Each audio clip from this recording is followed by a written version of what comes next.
মধ্যপ্রাচ্যের যুদ্ধের কারণে গোটা বিশ্বের অর্থনৈতিক অবস্থা টালমাটাল।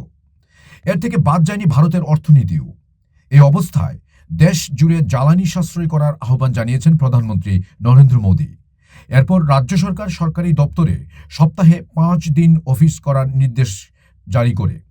এরই মাঝে মঙ্গলবার একটি খবর ভাইরাল হয়, যেখানে ত্রিপুরার নন বিদ্যাজ্যোতি স্কুলগুলিতে সমস্ত শনিবার ছুটি ঘোষণা এবং বাকি 5 দিন স্কুলের সময় সকাল 9টা থেকে বিকেল 5টা নির্ধারণ সংক্রান্ত একটি বিজ্ঞপ্তি গতকাল সামাজিক মাধ্যমে দ্রুত ছড়িয়ে পড়ে। বুধবার এই বিষয়টি নিয়ে উচ্চশিক্ষা দপ্তরের জয়েন্ট ডিরেক্টর অসীম সাহা জানিয়েছেন, বিজ্ঞপ্তি সম্পূর্ণ ফেক। শিক্ষা দপ্তর থেকে এ ধরনের কোনো বিবৃতি জারি করা হয়নি।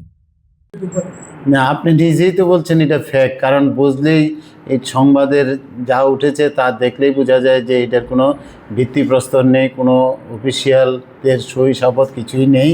এটা আমাদের যেটা নলেজে এসছে এটা টোটালি ফেক। এমন কোনো অর্ডার আমাদের দপ্তর থেকে অথবা শিক্ষা দপ্তর থেকে আমাদের কাছে আসেনি। মানে যে টাইম টেবিল দেওয়া হয়েছে সেটা কি আসলে এটা টোটালি ফেক। যে ফেক নিউজটার উপরে টাইম টেবিল এই সকল কিছু আমরা বলতেই যাবো কেন?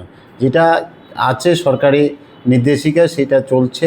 এই যে যা এই সাম্প্রতিককালে আপনারা যেটা বলছেন আপনারা নিজেরাই বুঝতে পারছেন, পড়ে শুনে অথবা দেখে লেখার ধরন দেখে বুঝছেন যে এটা ফেক, এটা ফেকই। এরকম কোনো আদেশ ও নির্দেশ অথবা কোনো কিছু মানে শিক্ষা দপ্তর থেকে বের হয়নি। তাহলে স্বাভাবিকভাবেই প্রশ্ন উঠছে, এই ধরনের স্পর্শকাতর বিষয়ে কে বা কাহারা ফেক নিউজ সামাজিক মাধ্যমে প্রচার করল? এই নিয়ে উচ্চশিক্ষা দপ্তরের বক্তব্য, বিষয়টি নিয়ে খোঁজ খবর নেওয়া হচ্ছে এবং আইন মোতাবেক ব্যবস্থাও গ্রহণ করা হবে।